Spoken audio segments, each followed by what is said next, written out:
Now, every few decades, a technology changes the way we think, the way we work, the way we create.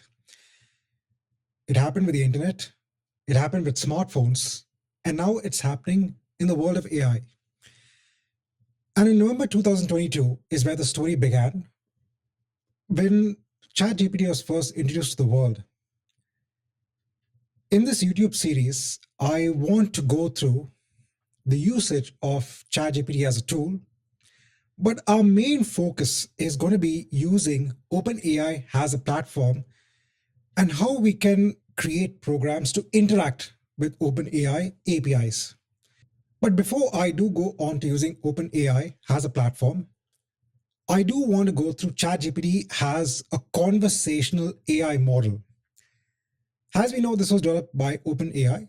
It was launched in November 2022, and it took the world by storm. It was probably the fastest to reach around 100 million users. As of November 2025, I believe ChatGPT has estimated around 800 million weekly active users and is closely approaching 1 billion active users globally.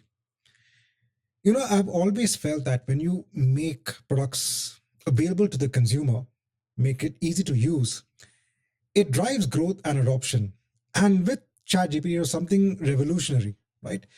We had human-like conversations wherein we could interact with the model. We could ask it to write essays, summarize text, help us in coding. The list is endless. Over time, ChatGPT has evolved from just being kind of that text-based chatbot onto being something more capable. Today, it supports voices, images, data analysis, and even file uploads. I said we're going to cover ChatGPT and then we'll go through the OpenAI platform. This is where developers go and build with AI. So while ChatGPT is meant for consumers, the OpenAI platform is where developers can go and start building AI-centric solutions. So as far as the YouTube series, we are going to go through how do we use ChatGPT as a conversational AI assistant. And at the same time, I said I want to dwell into using Python as a programming language that can interact with the models. So let's go ahead with the series. I said, let's start with the basics. I want to start with how do we use ChatGPT? What are some of the basic concepts when it comes on to large language models? Now we need to start somewhere. Let's start with understanding the basics about using ChatGPT as a creative assistant. So this is that conversational AI system that is developed by OpenAI. It has the ability to understand natural language, means that it can understand and interpret human text. It has the ability now to even reason and responds in a way that feels more natural, more comfortable to work with. You can think of ChatGPT as a AI system that can help you to maybe answer questions, generate code, summarize text, summarize documents, generate ideas, translate languages. The list goes on and on. I mean, I use ChatGPT on an ongoing basis every day, just in my workflow. Now, if you look at the keyword of GPT, this stands for a generative pre-trained transformer. Generative means that it has the ability to generate new content. This could be code, this could be ideas, this could be text. It's pre-trained. We are interacting with an underlying large language model that has already been pre-trained on large data sets. This includes text from books, articles, the web. The model is what we interact with in the end. The chat part is just the UI that is used to interact with the underlying model. It generates text for us. Then we have the transformer. The transformer refers to a neural network architecture that actually powers the underlying GPT models. The transformers are actually designed to take in the sequence of words based on our prompt, based on our query. It converts it into tokens. It then predicts the most likely next token when it generates a response. Now we can directly start using ChatGPT as a platform if I just go on to hbs I could ask it a query. I could send it something known as a user prompt. So I'm sending it a very simple prompt. I'm saying I want to learn how to use the OpenAI platform. What is the best place to start? Let me submit this query. What it's doing is it's using now that underlying model that has already been pre-trained, I said, on large data sets, and it's giving you a response back. It's telling us that in order, the best place to start learning about the OpenAI platform is obviously to go onto the official documentation. If you go onto platform.openai.com/docs, this is the best single place wherein we can get a lot of information about the OpenAI platform itself. It'll also tell you how you can try out the playground, how you can learn about the core API. So everything is structured in terms of its response. With the free account, right, we can go ahead and chat with the underlying model. Now, here as a guest, yes, we can go ahead and submit our queries, our prompts onto the underlying GPT model, but then we get very limited features. For example, we can't choose from the models that are available in ChatGPT itself. There is no concept of seeing the underlying chats, having chat history in place. We don't get access on something known as projects, memory. So it's very limited in terms of its scope. What you can do is you can actually sign up for a free account, right? You can sign up for free.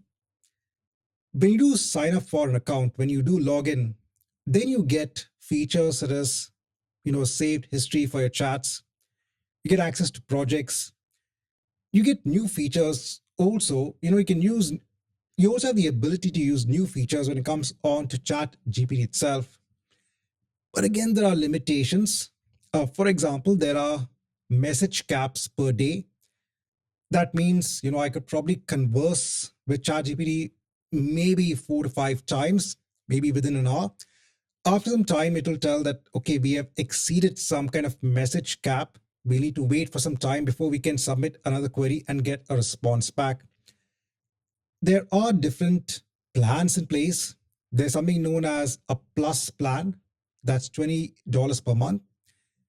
There are higher caps. You can keep on conversing with ChatGPT and you get a lot of features. I have actually subscribed onto that plan, but it's not only ChatGPT. I also use Anthropic Claude as well. And there I also pay a subscription. The reason I do this is I said I use these large language models in my daily workflow. Hence, I need continuous access to the large language models. What I'll do is let me log in with one of my existing accounts. So we can sign up with our existing Google account, with our Apple account, Microsoft. I will continue with, one of my existing Gmail accounts. Now here I've signed in onto one of my existing accounts. This is based on a plus subscription. I told you there are different subscriptions in place. Here I pay $20 per month. But with my subscription, I do get access to the latest features. I also don't have any sort of daily message caps when interacting with ChatGPT itself. Now we can generate and create new chats. We can see a history of our chats. We get access to codecs that can be used for generating code. We can explore other custom GPTs, and we can also create something known as projects. And here we can start, interacting with the underlying Chat GPT model. Now, as an example, let's say that I want to use ChatGPT as a learning assistant. I'm preparing for one of the exams when it comes on to Azure certifications, let's say for AZ-104. I want to use ChatGPT as kind of a learning assistant. In my day-to-day work, I do use LLMs, large language models, to actually assist me when it comes on to learning and also helping me in creating content. There are so many use cases when it comes on to using a large language model. Here I'm just asking the underlying model, please help me in terms of building a 2 week plan for learning for the AZ 104 exam. So I said, let's say that I'm trying to prepare myself to give the AZ 104 Azure certification. I need some help in building a plan. This is the amount of time that I can dedicate in a day. I'm also giving some context onto the model. I'm saying to the model, please go ahead and assume that or take the role of an Azure exam coach. Give me kind of a plan with daily topics. This is for 2 weeks with a tiny hands-on for each topic and 3 review questions per day. If I now submit this, this is something known as now a prompt, a user message that is going via the chat interface. This message is being sent onto an underlying large language model. And now what you'll see is the model is giving you information. It's giving you a 2 week plan for each week, for each day. It's telling what we should cover. It's beginning with the basics of Azure fundamentals and governance. Then it goes on to role-based access control, so on and so forth. Here, the entire premise is I'm trying to use ChatGPT as a learning assistant. At the end of my entire conversation, so I can copy the entire output, I could share it, and it's also giving me kind of a follow-up prompt. It's saying that, would you like me to add any sort of direct portal or CLI step-by-step commands? So it's not only giving me a response back, it's kind of a follow-up question saying that, do you want more information on certain topics? Think of ChatGPT as a versatile assistant. You can ask it almost anything when it comes onto writing, coding, studying, brainstorming, or planning your day. Now here I'm covering very, very basic concepts. But this is all very important to understand because later on, we'll be looking at interacting with the OpenAI playground, also seeing Python programs that can interact with OpenAI. We have to understand the basics such as, what are we doing? We are interacting with an underlying model. Here we are interacting with a model known as GPT-5. There is something known as auto, which decides on how long to think. This is the inbuilt reasoning that's available with GPT-5. We'll go through this later on. What we're doing right now is we are sending something known as a user prompt. We are asking a question or a query onto the underlying model. The large language model is based on its information. It has returned a response. And it's not a small response. Based on our prompt, right, we're trying to be very concise in what we want. We are first asking the underlying model to kind of assume a role. We are telling that behave as an Azure exam coach. I'm preparing for taking an Azure examination certification exam. I want you to build for me a plan, a 2 week steady plan that I can use. Give me topics that I should cover on a day-to-day basis. This is the amount of time that I have within the day. Give me a tiny hands-on for each topic and some review questions per day. This is known as the user prompt. When you start prompting underlying large language models, take your time, experiment, see what gives you the best results. There is a concept known as prompt engineering. This looks into designing your prompts in such a way, because see here the entire purpose of the prompt is to get the information that you want. So you want something from the underlying large language model. In order to get the answer that you want, obviously you need to ask the right question to the underlying large language model. it does take time to design prompts. If you ask it something, it might not give you exactly what you want. You can go ahead and always refine the prompt. You can change it, submit the prompt again. The large language model will understand, okay, maybe before I did not give my end user what they wanted. It'll change the way that it approaches your problem now, and it'll give you a different answer. You can just keep on refining your prompts in a way that, you design in such a way that you get what you want as the required answer.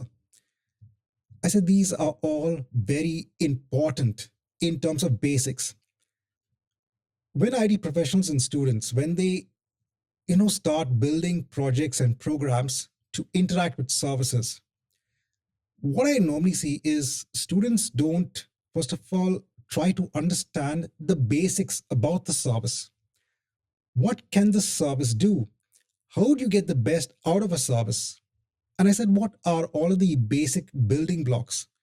All very important. Now, next, always understand that OpenAI has a platform, has a variety of models. A lot of companies nowadays, when they release, like when you have Anthropic, when you have Meta, you have Microsoft, you have a lot of companies that have their own different sets of models. Even OpenAI, they have different models. Their current flagship model is GPT version 5. So this is the best model when it comes on to a variety of tasks. But they do also have, right, on this page, if we scroll down, we will see a variety of models. They have the prior one, which is GPT 4.1.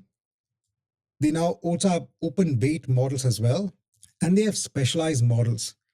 For example, they have Sora that's used for generic videos.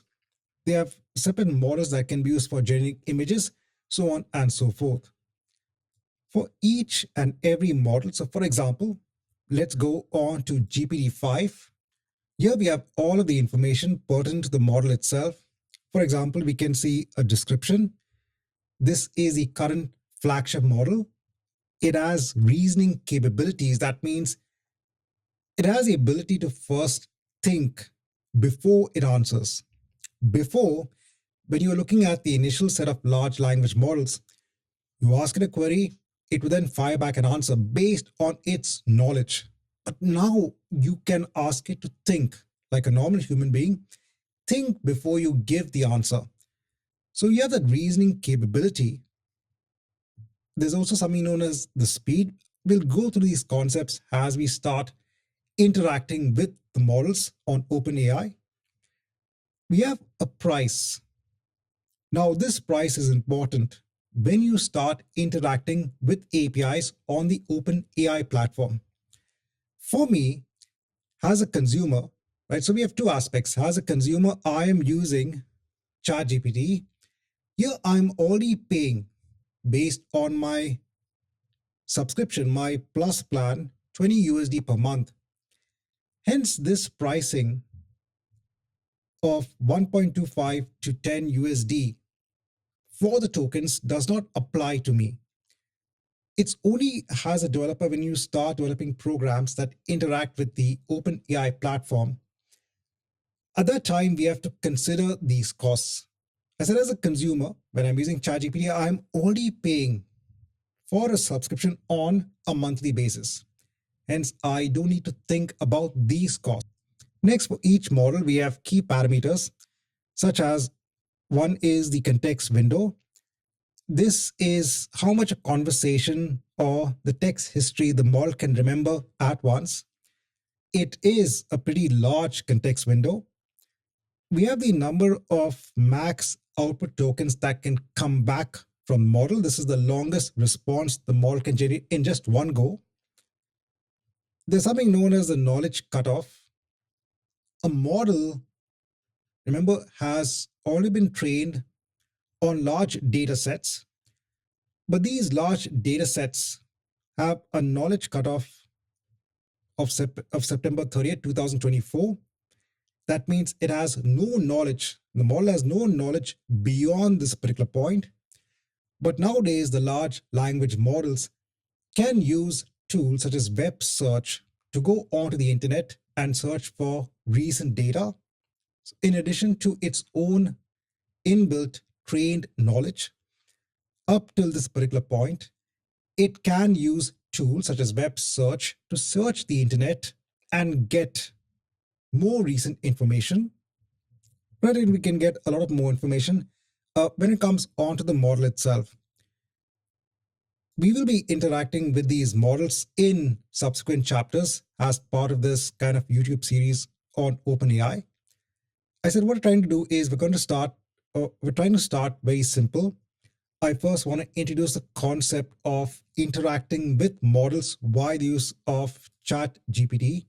Now, obviously, we will be interacting with these models in further videos as well. I said I just want to, first of all, start simple. I want to introduce the concept to students that we, first of all, can interact with large language models. From a consumer aspect, via the use of ChatGPT, we can create an account. We can pay a monthly subscription to get access to a lot of features, and we don't have that daily message cap on how much we can interact with the large language model. We have seen that the simple interaction is we present a user prompt and we get a response back. Now let's move on to an introduction onto the OpenAI platform. Now we move on to the OpenAI platform. The OpenAI platform is a developer suite that helps you to build applications using the current frontier models. So you have GPT version 5 that's currently available. With ChatGPT, again, remember that is the consumer facing application that helps you interact with the underlying models. As a company, you would want to develop applications that consume these models via the use of APIs. And for this, we can make use of the OpenAI API platform. Similar concept, we first need to kind of sign up for an account. It's a very simple process.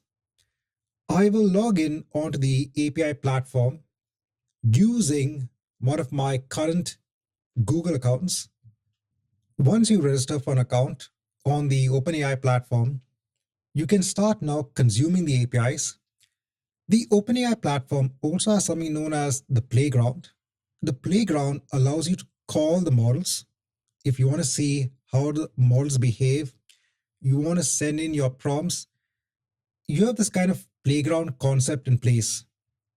If I go on to the dashboard, here on the left-hand side, we have different types of playgrounds. We can work with normal chats.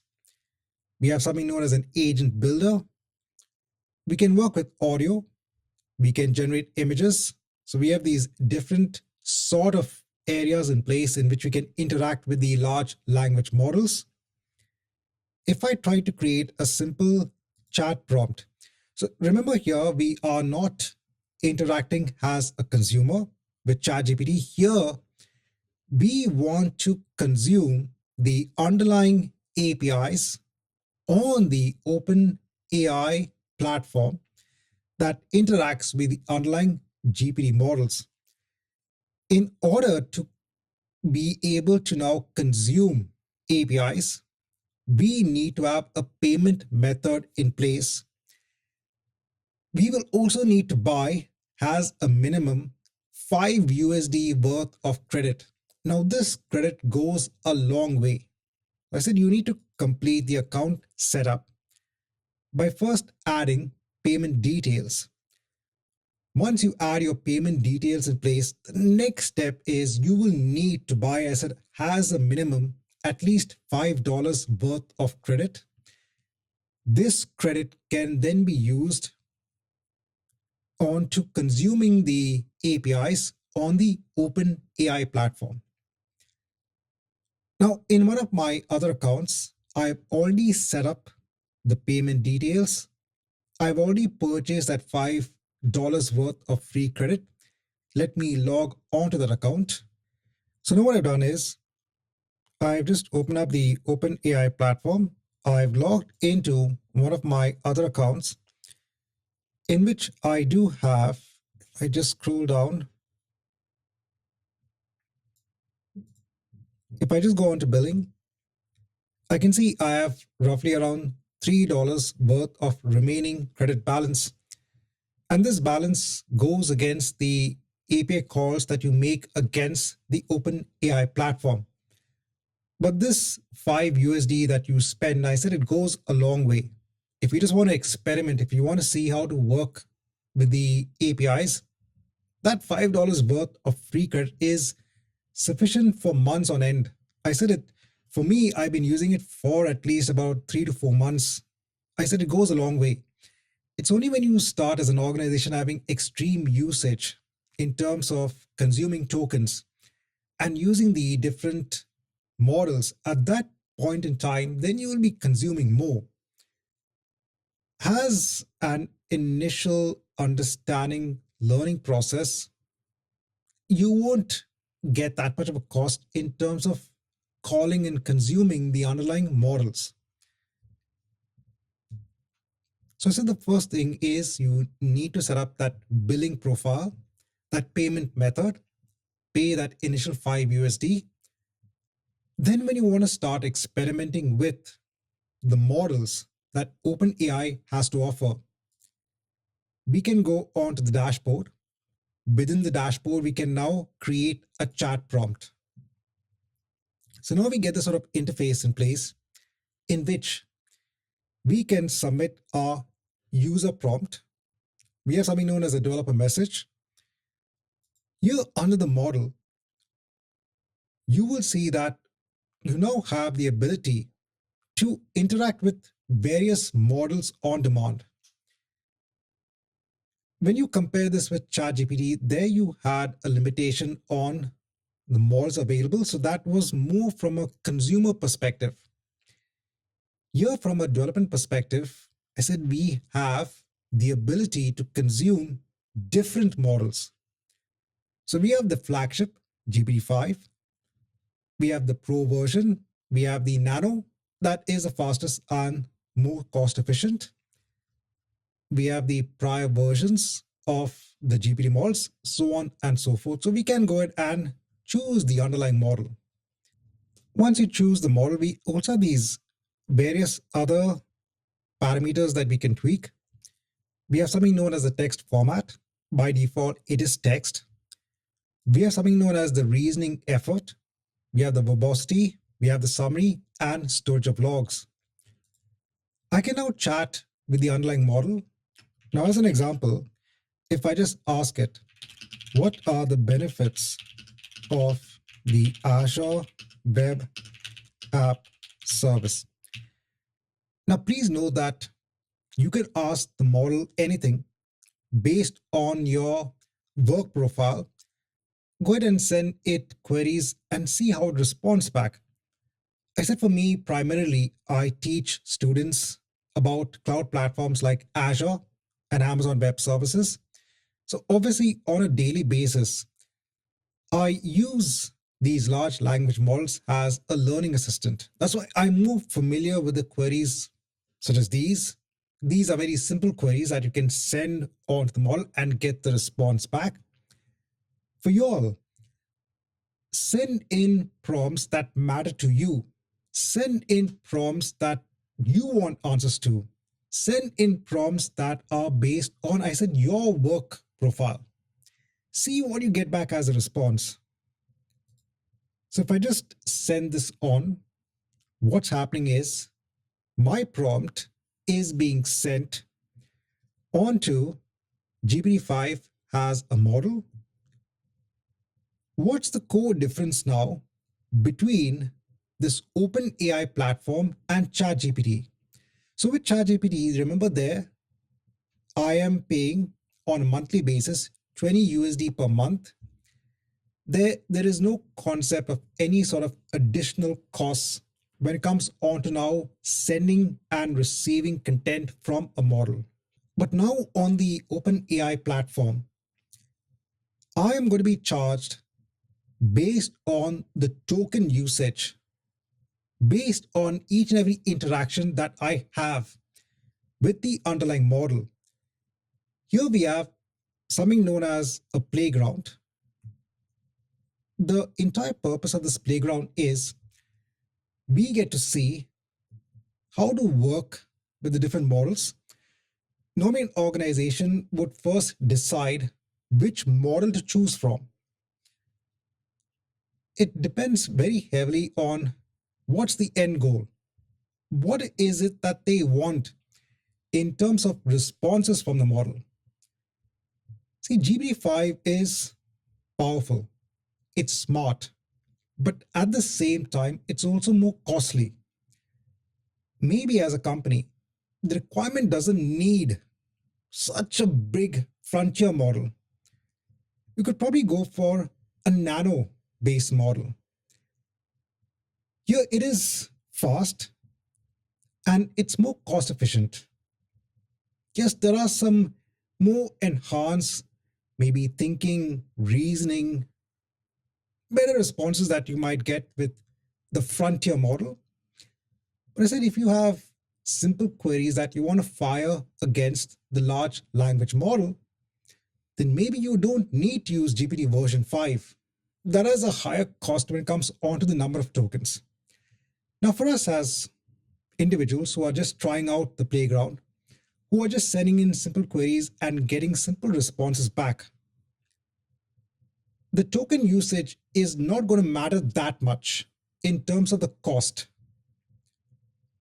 I said it's only as a large organization when you start consuming the model at a more broader pace, wherein you start consuming millions and millions of tokens.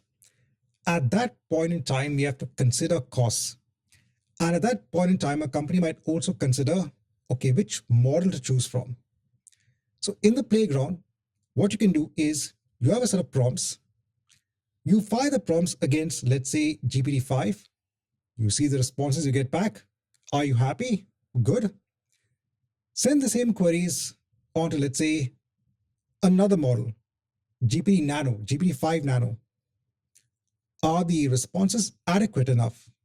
If that's fine, then go ahead and use the Nano model. No need to go ahead and use the frontier model. So with the playground, what you can do is you can play around with the various models, send in your prompts, see the responses you're getting back. If it's as per your requirement, if you're satisfied, go ahead and use that model. You can experiment. Now, there are various other features available within the playground when you interact with a model.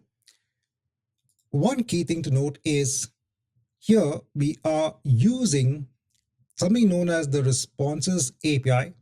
We'll go through this in the next video. So when we start using Python programs to interact with the OpenAI playground, there I'll explain the concept of the Responses API, and we'll be using the Responses API. This is kind of the newer version of the APIs that interact with OpenAI as a platform. Before we had the Chat Completions API. Apart from that, we have something known as a developer message. You have this concept that along with this user message, see what we've sent here is we have sent a user message or a user prompt.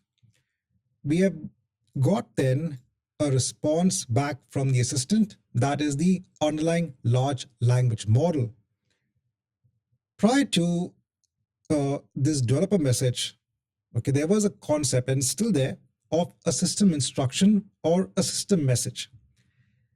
The entire purpose of either a system message or a developer message is you want to define the role of the assistant, the role of the large language model.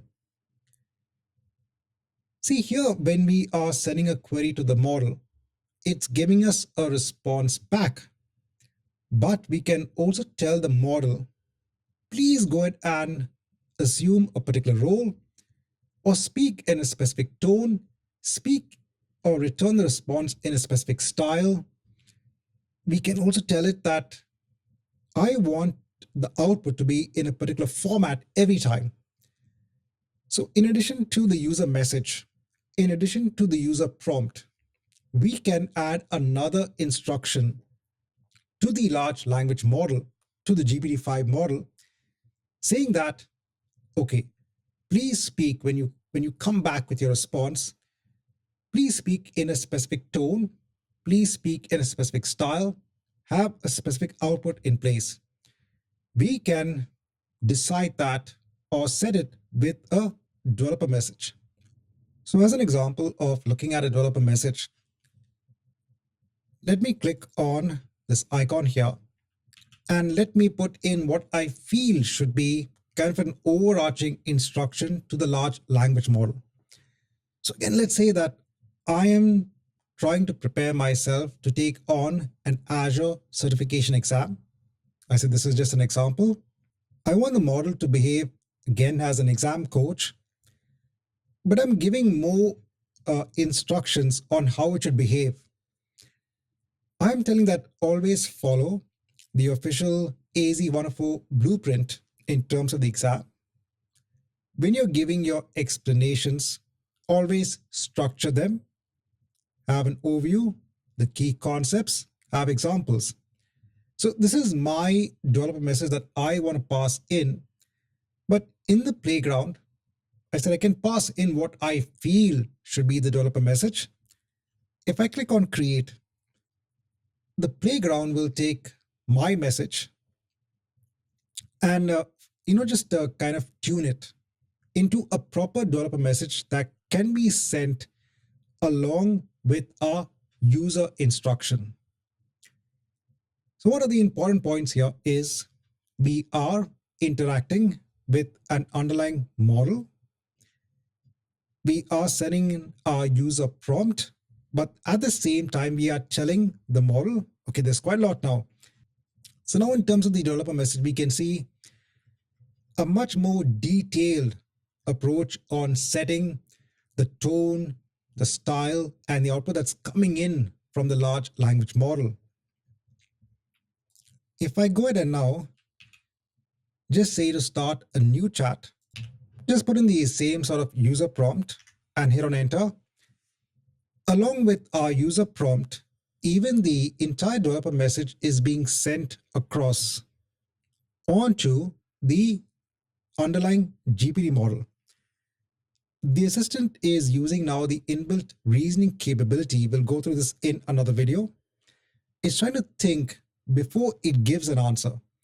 And this thinking is also based upon this instruction because we are telling it to, I said, answer in a particular style, in a particular tone.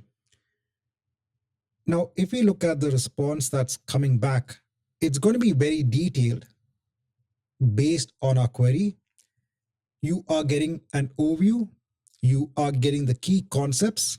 We are getting examples. Everything is as per what we are telling, what the developer message is telling in terms of giving an output back.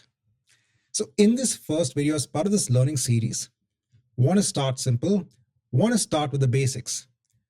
The first basic concept is we have OpenAI has a company that has the ChatGPT assistant, that creative system from a consumer level.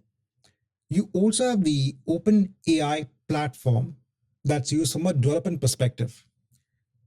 We have seen how to use ChatGPT has that creative assistant. We can send it user prompts. We can send it queries. We get responses back. On OpenAI, there also we can work with the playground. With the playground, we can decide or choose a model. We can send in both a user and a developer prompt, a message, and get a response back.